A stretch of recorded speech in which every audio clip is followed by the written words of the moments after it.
மனிதன் பெற வேண்டிய நிரந்தர பேரின்பமே மனநிறைவு தானுங்க. உயர்ந்ததை அடைவதே ஞானத்தில் மனநிறைவு தருவதாகும். உயர்ந்ததை அடைவதே ஞானத்தில் மனநிறைவு தருவதாகும். உதாரணமாக, ஒரு மாணவன் 100க்கு 100 மதிப்பெண் வாங்கிவிட்ட பின்பு அதைவிட ஒரு சிறந்த மதிப்பெண் பெறுவதற்கு இல்லை அல்லவா? எந்த ஒன்றை பெற்றால் அதற்கும் மேலான ஒன்றை பெற வேண்டியதில்லை என்கிற உணர்வை தருகிறதோ அதுவே மனநிறைவு தரும் பொருளாகும். உதாரணமாக, 100க்கு 100 மதிப்பெண் பெற்ற ஒரு மாணவனை அதைவிட மேலான மதிப்பெண் பெற வேண்டிய அவசியமில்லை என்கிற உணர்வு வந்து விடுவதால் அதுவே மனநிறைவு தரும் மதிப்பெண் ஆகும். அதை போலவே உலகில் உள்ள அத்தனை அனித்தியங்களை காட்டிலும் உயர்ந்ததும் சிறந்ததும் நித்தியமானதும் ஆத்ம ஞானம் ஒன்றே ஆகும். அதாவது ஞானங்களில் சிறந்தது ஆத்ம ஞானம் எனப்படுகிறது. ஆத்ம ஞானத்தை பெற்றவனுக்கு அதைவிட சிறந்த ஒரு ஞானம் இல்லை என்கிற மனநிறைவு அவனுக்கு கிடைத்து விடுகின்றது. எனவேதான் ஆத்ம ஞானத்தை மனநிறைவு தரும் ஞானம் என்று கூறுவர். ஆத்ம ஞானத்தை பெற்ற அந்த நொடியிலேயே அர்ஜுனனின் நிலைமை தலைகீழாக மாறிவிடுவது போல நமது நிலைமையும் நிச்சயமாக மாறும் என்பதே வேதம் மனிதனுக்கு கொடுக்கும் உறுதிமொழியாகும். ஒரு சிங்கம் கூட்டிற்குள்ளே அடைபட்டு உள்ளது. நன்றாக கவனிக்கவும், ஒரு சிங்கம் கூண்டிற்குள்ளே அடைபட்டு உள்ளது. அதை ஊர்ஜிதப்படுத்தி கொண்ட சிறுவர்கள் அந்த சிங்கத்தை சீண்டுகின்றனர். இதுபோன்ற சிறுவர்களின் சீண்டல்களை நிறையவே பார்த்து அனுபவப்பட்ட அந்த சிங்கமும் அமைதியாக இருக்கிறது. திடீரென சிங்கம் அடைபட்டிருக்கும் அந்த கூண்டானது மேலே தூக்கப்படுகிறது. அதாவது அந்த கேட்டு கதவு மேலே தூக்கப்படுகிறது. இதை கண்ட சிறுவர்கள் அதிர்ச்சிக்குள்ளாகினர். ஆனால் விடுதலை பெற்றதை இன்னமும் உணராத அந்த சிங்கம் இடது பக்கமாக லேசாக திரும்பி பார்க்கிறது. உடனே இடது பக்கத்தில் அமர்ந்திருந்த அத்தனை சிறுவர்களும் தலைதெறிக்க ஓடி மறைந்தனர். அந்த சிங்கம் இப்போது வலது பக்கமாக திரும்பி பார்க்கிறது. உடனே வலது பக்கத்தில் இருந்த சிறுவர்களும் தலைதெறிக்க ஓடி மறைந்தனர். தன்னை கிண்டல் செய்தவர்கள் அனைவரும் திடீரென மறைந்து போனதை கண்ட சிங்கத்திற்கு ஆச்சரியமாக போனது. அதை போலவே எனதருமை பக்தர்களே, நீ உன்னில் இருக்கும் இறைவனை நீ அறிந்த மாத்திரத்தில் சிங்கத்தை கேலி செய்த சிறுவர்கள் தலை தெரித்து ஓடியது போலவே உன்னை சுற்றி இருக்கும் கவலைகள் யாவும் தலைதெறிக்க ஓடி மறைந்துவிடும். தன் மனதை பாதித்த கவலைகள் யாவும் திடீரென மறைந்து போனதை கண்டதும் அந்த சிங்கத்தை போலவே நீயும் ஆச்சரியத்தில் மூழ்குவாய். எனதருமை ஆன்மீக சகோதரிகளே, உங்களை சுற்றியுள்ள கவலைகள் யாவும் உங்களை விட்டு மறைந்தோடி விட வேண்டுமானால் உன்னில் இருக்கும் ஆன்மாவை நீ என உணர வேண்டும். உன்னுள் இருக்கும் ஆன்மாவே நீ என உணர வேண்டும். நீ இந்த உடலல்ல என்று எண்ணும்போது பாதிக்கும் மேற்பட்ட உன் கவலைகள் மறையும் அதிசயத்தை நீ உணர்வாய். நீ இந்த மனமல்ல என்று எண்ணும் பொழுது உன் கவலைகளில் 2வது பாதியும் மறைகின்ற அதிசயத்தை காண்பாய்.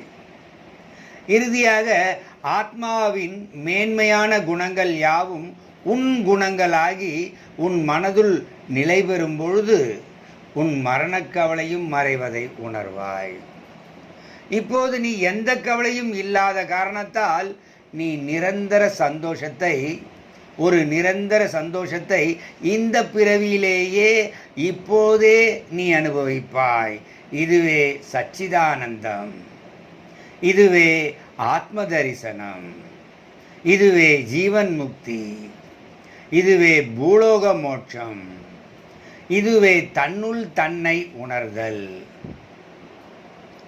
ஆன்மாவின் மேன்மையான குணங்களை நீ அறியத் தொடங்கும் போது உனது மேன்மையான சக்தியை நீ உணரத் தொடங்குகின்றாய். ஆன்மாவாக நீயே உன்னுள் வீற்றிருப்பதை உன் அகக்கண்களால் காணும்போது நீ பேரானந்தத்தை உணர்வாய். அப்போது இது நாள் வரை உன்னை வாட்டிக் கொண்டிருந்த கவலைகள் யாவும் காணாமல் போயிருக்கும். என்றும் இருக்கும் ஆத்மாவுக்கு மரணமே இல்லை என்பதால் மரணமற்றவனாகிய உனக்கு மரண கவலையும் மறைந்து விடுகின்றது. இந்த ஞானத்தை பெற்ற ஞானிக்கு மரணமே இல்லையா என்கிறீர்களா? ஓ நோ, அவர் உடலுக்குத்தான் மரணம் இருக்கும், ஆனால் அது அவருக்கு கவலையை தராது, ஏனெனில் அவர்தான் உடல் அல்லவே. ஆத்மஞானி மனித உருவில் இறைவனாக வாழ்கிறான். ஆத்மஞானி மனித உருவில் இறைவனாக வாழ்கிறான். உடலை விட்ட பின்பும் இறைவனில் கலந்து விடுகின்றான். ஆக அவன் இறைவன் என்பதில் மாற்றமில்லை. அதாவது அவன் எப்பொழுதும் ஒரு மனித உடலில் வாழ்ந்து கொண்டிருக்கும் இறைவன் என்கிற போது எதற்கும் அவன் கவலைப்பட மாட்டான். எவ்வளவு இருந்தாலும் போதாது என்கிற எண்ணம் கொண்டவனுக்கோ எவ்வளவு கிடைத்தாலும் போதவில்லைதான். அவனுக்கு நிம்மதி இருக்காது, மனமானது அமைதியும் பெறாது. மாறாக இருப்பது போதும் என்கிற எண்ணம் கொண்டவனுக்கோ ஏதும் புதிதாக தேவையில்லை. உண்மையில் ஏதும் தேவையில்லை என்பவனுக்கோ மனநிறைவு எப்பொழுதும் இருக்கும். ஆடம்பரங்களை தவிர்த்த மனதுடன் உடலையும் மனதையும் வருத்தி கொண்டு வாழ பழகி கொண்டால் ஐம்புலன்களும் நம் மனதுக்கு இலகுவாக கட்டுப்படும். கண், காது, மூக்கு, வாய், தோல் போன்ற ஐம்புலன்களும் நம் மனதுக்கு இலகுவாக கட்டுப்படும். தன் உடலையும் மனதையும் கட்டுப்படுத்துவதே தவம். அந்த தவமே உனது வழக்கமாக வேண்டும். அந்த வழக்கமே உனக்கு பழக்கமாக வேண்டும். அந்த பழக்கமே உன்னை மாற்றும் சக்தி படைத்தது. புலன்களை அடக்கி பற்றற்று வாழ வேண்டுமானால் அத்தனை வசதிகளையும் விட்டுவிட்டு வீட்டை விட்டு வெளியே வர வேண்டுமா என்பது இன்றைய கேள்வியாக உள்ளது. கார், பங்களா, ஏசி, பளிங்கு தரை என அனைத்து வசதிகளோடும் என் பேரன் பேத்திகளோடும் வாழ்ந்தவன்தான் நான். அதாவது எல்லாம் இருந்தவனாக நான் வாழ்ந்தாலும் நான் என் குடும்பத்தில் இருந்து கொண்டே ஏதும் இல்லாதவன் என்ற உணர்வோடும் புலனடக்கத்தோடும் எந்தவித பற்றும் இல்லாதவனாக என் குடும்பத்தினர் மத்தியில் நான் வாழ்ந்து கொண்டே இருக்கின்றேன். இந்நிலையில் என் அகக்கண்களுக்கு இவ்வுலகில் உள்ள 700 கோடி அஞ்ஞானிகளைப் போலத்தான் என் குடும்பத்தினரும் எனக்கு காட்சியளிக்கின்றனர். ஒரு குடும்ப தலைவன் போல நடித்து கொண்டே இருந்தாலும் அவர்களுக்கு மத்தியில் நான் ஆத்ம ஞானியாகவே கவலையற்றவனாக என்னுள் நானே ஆனந்தமாக வாழ்ந்து கொண்டிருக்கின்றேன். இவ்வுலக மக்கள் யாவரும் கவலைக்கடலில் மூழ்கி இருந்தாலும், என் ஊர் மக்கள் யாவரும் கவலைக்கடலில் மூழ்கி இருந்தாலும், என் வீட்டு மக்கள் யாவரும் கவலைக்கடலில் மூழ்கி இருந்தாலும் நான் மட்டும் கவலையற்றவனாக வாழ்ந்து கொண்டிருக்கின்றேன். இறைவன் கவலைப்பட மாட்டார். கவலையற்றவனே இறைவனும் ஆகையால் என் ஆத்மாவை என் மனம் இறைவனாக உணர்கின்றது. என் ஆத்மாவை என் மனம் இறைவனாக உணர்கின்றது.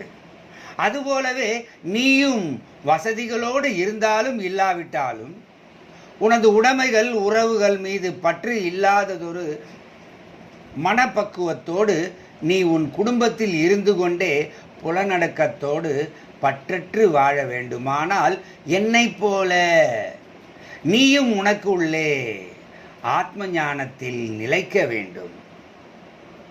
ஆத்ம ஞானத்தில் நிலைக்க வேண்டும். அவ்வாறு நிலைத்து விட்டால் உனது குடும்பத்தினரின் மத்தியில், நீ ஊரார் மத்தியில், நீ உலகத்தாரின் மத்தியில் நீ மட்டும் தாமரை இலை தண்ணீர் போல கவலைகளை தீண்டாமல் இருப்பாய். நன்றி, வணக்கம்.